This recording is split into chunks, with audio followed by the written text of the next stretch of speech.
Good afternoon. Thank you all for coming out. I want to give you an update on where we're at with the investigation and fill you in on some other details. First of all, I want to introduce Fred Milanowski, who is the Special Agent in charge for the ATF, and Christopher Combs, the Special Agent in charge for the FBI. These two men have been with us in lockstep in their agencies from the very first bombing that took place back on March 2nd. We believe that the recent explosive incidents that have occurred in the city of Austin were meant to send a message. The person or persons understands what that message is and are responsible for constructing or delivering these devices. And we hope this person or persons is watching and will reach out to us before anyone else is injured or anyone else is killed out of this event. These events in Austin have garnered worldwide attention, and we assure you that we are listening. We want to understand what brought you to this point, and we want to listen to you. So please call us at 911 or reach out to us online at homicide.apd.austintexas.gov. We want to talk to you. We're also requesting the community's assistance. You or somebody you know may possess knowledge important to this investigation. Every lead will be thoroughly investigated, regardless of how insignificant you think it may be. The Austin Police Department, ATF, and the FBI strongly encourage you to come forward, and we welcome your information and help. You have the option to remain anonymous. Please contact us through Facebook, through Twitter, or our tip line 512-472-TIPS. This is urgent. And one last thing, and I really want the community to listen here. The materials used to make these devices are very volatile, they are extremely dangerous, and they're difficult to keep stabilized. No matter how careful you are, the materials used in these devices represent an ongoing hazard and a danger to children and families that may be near the bomb maker. On behalf of our community and for our brave first responders with police, fire, EMS, and others that keep us all safe, I'm asking you, please, if you know anything, give us a call, reach out to us. These are hazardous, explosive materials that pose a danger to this community. So please contact us again at 512-472-TIPS if you have any information regarding these explosions that have taken place, the suspects in these incidents, or anything that even you think is inconsequential. It may be the piece of information that we need to bring this to a closure. We currently have over 500 federal agents assisting in this investigation between the ATF, the FBI, and a few others. There is no stone that will be left unturned, and we have brought in again all of our partners to help us. We have had over 435 leads called in, and each and every one of these leads will be followed up on. This has resulted in, as of this morning, 236 interviews of individuals, and a lot of work that goes on behind the scenes, whether it be looking at social media or looking at individuals' backgrounds, again, to see if we have individuals that are linked to this.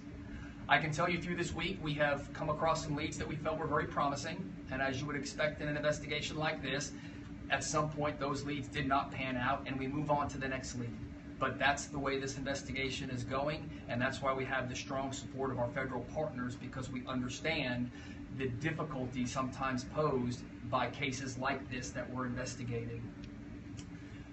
The ATF has done a fantastic job in putting together the evidence that has been sent to their lab from all 3 explosive incidents, and based on their expertise, we now know the construction of these bombs along with the materials that are being used to construct these bombs. So there's a lot more that we know today that we didn't know early on, but as we've said before, we're going to release information to the community that will make this community safer, not information that we need to keep confidential to protect the integrity of the investigation and our ongoing abilities. But again, we're a lot further along with understanding the components, the design, and the construction of these devices, thanks to our partners that are helping us on this. In regards to the process that takes place, we're talking about this investigation, and I want to give you a little bit of insight to what that looks like. We have a command center that is staffed with the Austin Police Department members from our homicide, our intelligence, our regional intelligence group as well, and we've got our federal partners in there with us. We hold morning briefings, we hold afternoon briefings, and what we do is every tip that comes in, it gets logged, it gets loaded into a spreadsheet, and then it gets assigned out to an investigative team, whether that be APD, FBI, or ATF, and those teams are then responsible for following up on that lead. So every lead that comes in gets logged and gets some level of follow-up depending upon what we're able to determine from that. So this is the process that's taking place behind the scenes. And again, every morning at 8 a.m., we brief on developments that took place overnight, and then every evening at 5 p.m., we brief on all the developments of the day so that we can ensure everyone is current with all the work that's being done, given that we have so many people working on this and so many people out in the community doing interviews or doing follow-up work. So the process is complex, but it is working for us as we work through all these tips. Again, I implore you, if you know something, if you believe something, reach out to us, give us a call, and let us know. We have the personnel here that want to do the follow-up on this instance, so please send us the information that you have. We continue to reach out on suspicious packages. As of today, we've had 735 suspicious package calls that we have responded to, and we will continue to respond to those calls that have come in. You know, we stand here, we talk about numbers. We talk about the number of tips, we talk about the number of suspicious packages, but what I don't want to have get lost here is that behind all of these numbers, we have had significant injury and loss in this community. And that's reflected on the poster next to me here, where we can look at Mr. Anthony House and Mr. Draylon Mason, two members of our community who lost their lives to this attacker. And we know we have two that we are not naming publicly whose lives were significantly impacted, one who is still fighting for her life. So again, there has been a dramatic impact to our community that has brought about the level of investigation that you see here in Austin right now, a level that is unprecedented in history as far as the level of support we've had from our federal partners.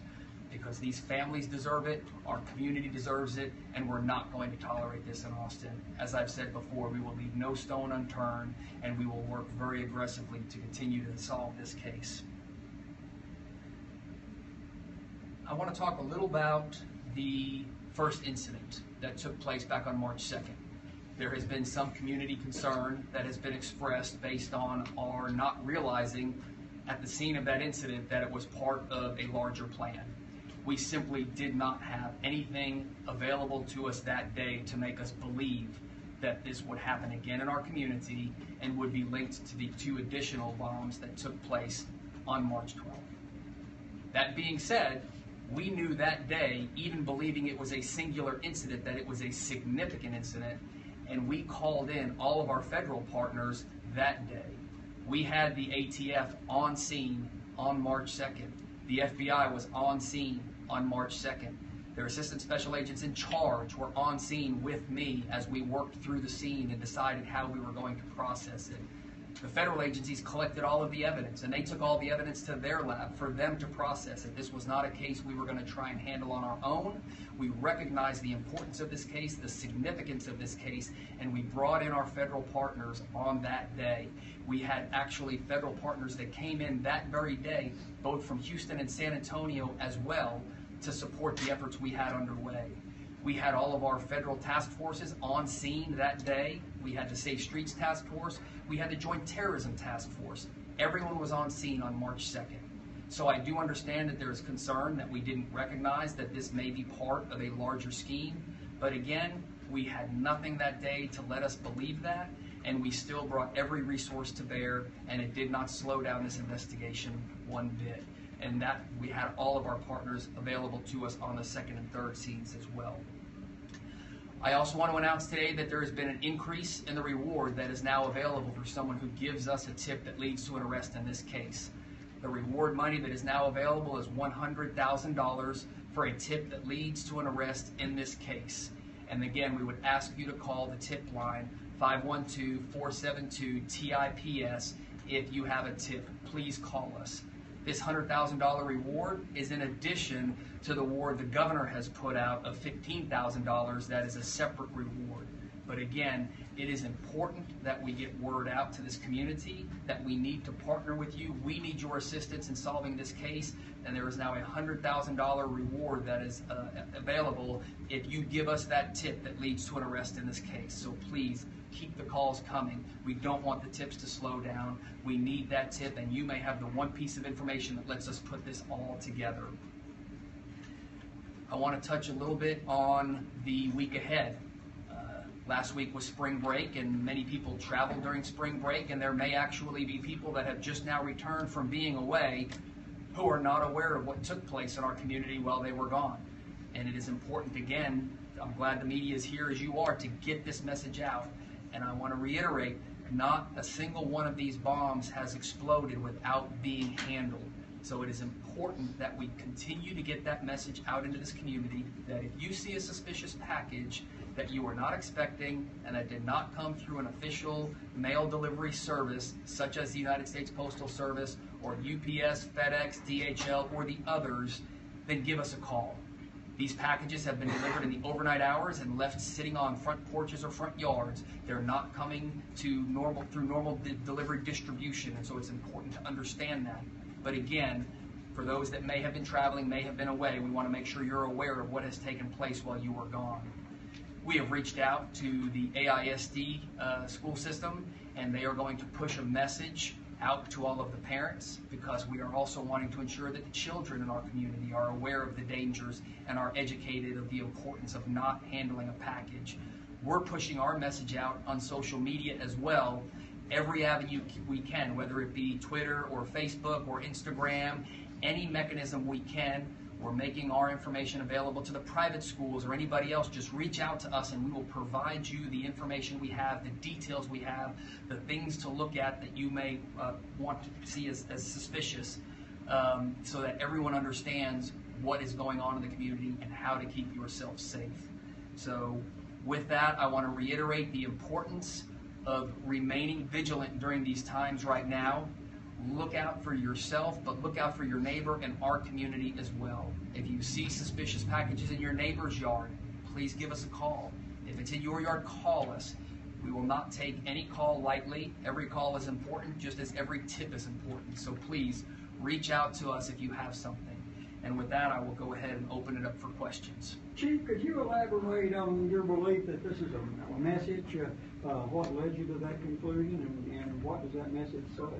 Well, that's the important thing. There's the message behind what's happening in our community, and we're not going to understand that until the suspect or suspects reaches out to us to talk to us about what that message was. We still do not know what ideology may be behind this, what the motive was behind this, and that's why it's important right now that we have the opportunity to speak with the subject or subjects that are responsible for this, so we can understand what's happening here. Can you give us an update on the third victim? The third victim, again, for HIPAA reasons, we're not putting out any specifics on her condition. Chief Manley, can you talk a little bit about last night's fair market threat? What were the circumstances surrounding that? So last night we had an individual, obviously, who made threats against the venue where there was a South by Southwest event occurring. The promoter of that event, in an overabundance of caution, made the decision to go ahead and cancel the evening concert series